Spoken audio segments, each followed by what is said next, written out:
जय सिया राम।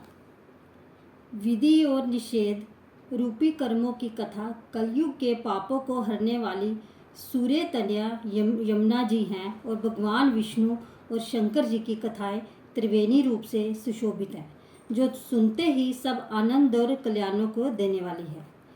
उस संत समाज रूपी प्रयाग में अपने धर्म में जो अटल विश्वास है वह अक्षयवट है और शुभ कर्म ही उस तीर्थराज का समाज है।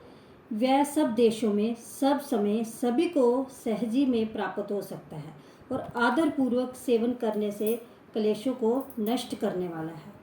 वह तीर्थराज अलौकिक और अकथनीय है एवं तत्काल फल देने वाला है। उसका प्रभाव प्रत्यक्ष है। जो मनुष्य इस संत समाज रूपी तीर्थराज का प्रभाव प्रसन्न मन से सुनते और समझते हैं और फिर अत्यंत प्रेम पूर्वक इसमें गोते लगाते हैं, वे इस शरीर के रहते ही धर्म, अर्थ, काम, मोक्ष चारों फल पा जाते हैं। इस तीर्थराज में स्नान का फल तत्काल ऐसा देखने में आता है कि कौवा कोयल बन जाता है और बगुले हंस बन जाते हैं। ये सुनकर कोई आश्चर्य ना करे, क्योंकि सत्संग की महिमा छिपी नहीं है। वाल्मीकि जी, नारद जी और अगस्त्य जी ने अपने अपने मुखों से अपनी होने वाली जीवन का वृत्तांत कही है। जल में रहने वाले, जमीन पर चलने वाले और आकाश में विचरने वाले नाना प्रकार के जड़ चेतन जितने जीव इस जगत में हैं, उनमें से जिसने जिस समय जहाँ कहीं भी जिस किसी यत्न से बुद्धि, कीर्ति, सद्गति, विभूति और भलाई पाई है, सो सब सत्संग का ही प्रभाव समझना चाहिए। वेदों में और लोक में इनकी प्राप्ति का दूसरा कोई उपाय नहीं है। सत्संग के बिना विवेक नहीं होता और श्री राम जी की कृपा के बिना वह सत्संग सहज में मिलता नहीं। सत्संगति आनंद और कल्याण की जड़ है।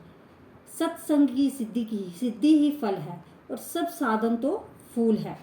दुष्ट भी सत्संगति पाकर सुधर जाते हैं। जैसे पारस के स्पर्श से लोहा सुहावना हो जाता है, किंतु दैव योग से यदि कभी सज्जन कुसंगति में पड़ जाते हैं तो वे वहाँ भी सांप की मणि के समान अपने गुणों का ही अनुसरण करते हैं।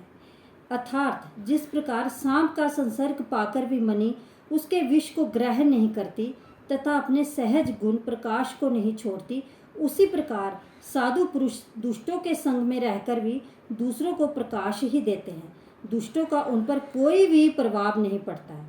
ब्रह्मा, विष्णु, शिव, कवि और पंडितों की वाणी भी संत महिमा का वर्णन करने में सकुचाती है।